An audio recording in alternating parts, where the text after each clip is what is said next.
Hello guys, in my last video we discussed about the licensing model of the Broadcom. So we all know the Broadcom has been long dominated the virtualization market with its robust and mature product.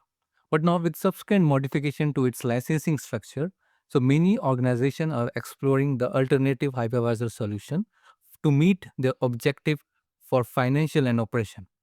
We executives are dedicated to provide expert guidance on selecting and implementing this alternative hypervisor tailored to your specific needs. So now many customers are running VMware, right? And it's not an easy task to switch to another hypervisor over a short period of time. So what we recommend QDS is look for an alternative hypervisor and run some uncritical workload and run critical workload on the VMware. So in this way, your team will get some familiar with the new hypervisor solution so that they will be continue to run their non-critical workload. But now there is a problem. So when you run two different hypervisor, it adds complexity because of different GUI, right?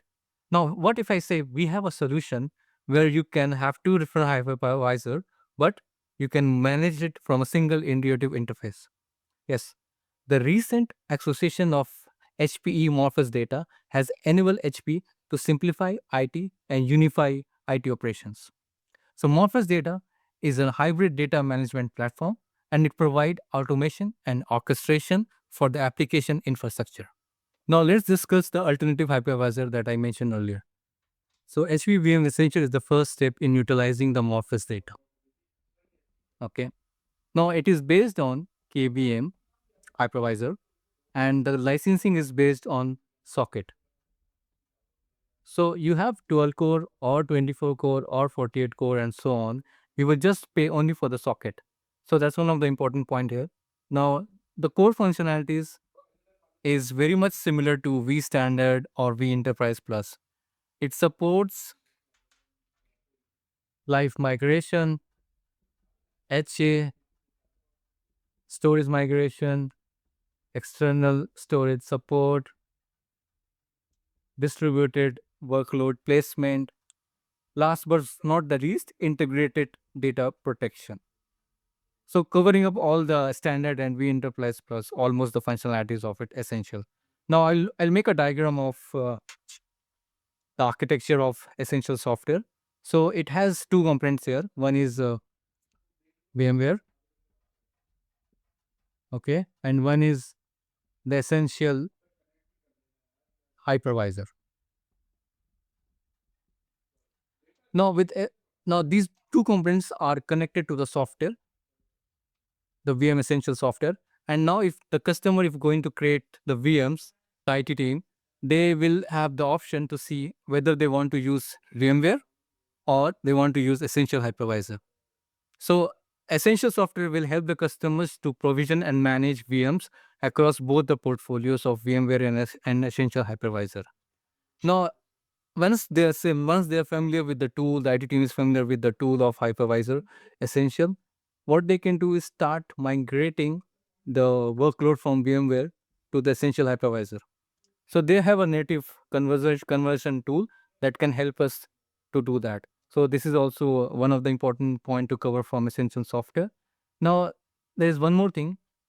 If you add on and create an Morpheus data platform here, okay. Now what it will cover up is like not only the two hypervisor that I mentioned here, it can also support Nutanix or OpenStack, okay. Plus it can have bare metal servers. It means you can have your own private cloud. Then you can have Kubernetes environment. And most important, it can connect to the cloud. So it will have Azure, GCP, and AWS.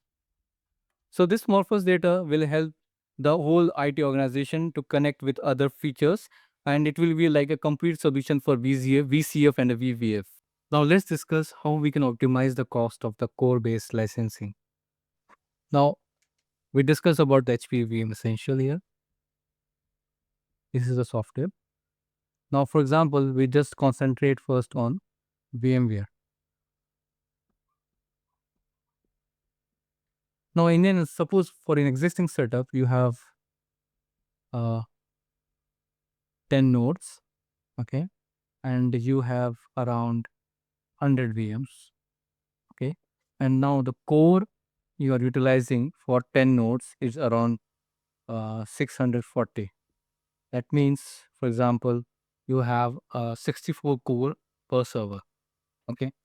Now, you are paying to the Broadcom this amount. Now, we add one more hypervisor, that is HPE Essential.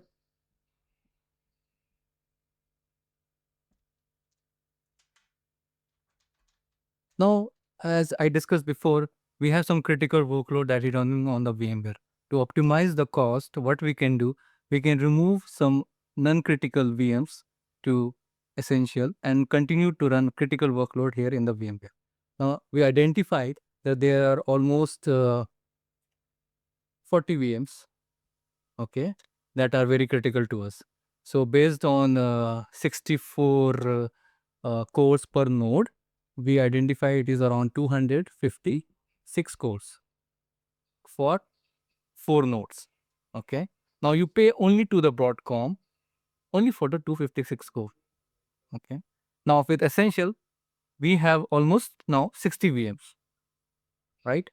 Now 60 VMs, the cores will be around for 60 VMs will be 384 cores. Okay.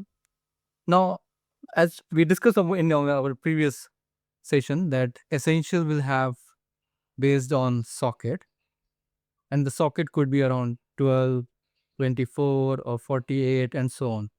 Now, you pay only for the socket here. So let's make it a larger amount, 48 core here. So if you put 48 core here, it will be around 4 servers which can accommodate this 384. So now you only pay for 4 servers into 2 CPU is equal to 8 sockets, right? So now with Essential HP, you pay only for 8 sockets. Now earlier, when you have a VMware environment, you pay for 640 of course. That is too much, right? Now with this environment of HP Essential, where you can have a single intuitive interface for both VMware and Essential, you can provision and VM across both hypervisor. You only pay Broadcom for 256 and you pay HPE Essential for non-critical workloads for 8 sockets. So this is how we can optimize the cost. Let's discuss this in our meetings. If you have anything doubt, you can come to us and we will be happy to help you.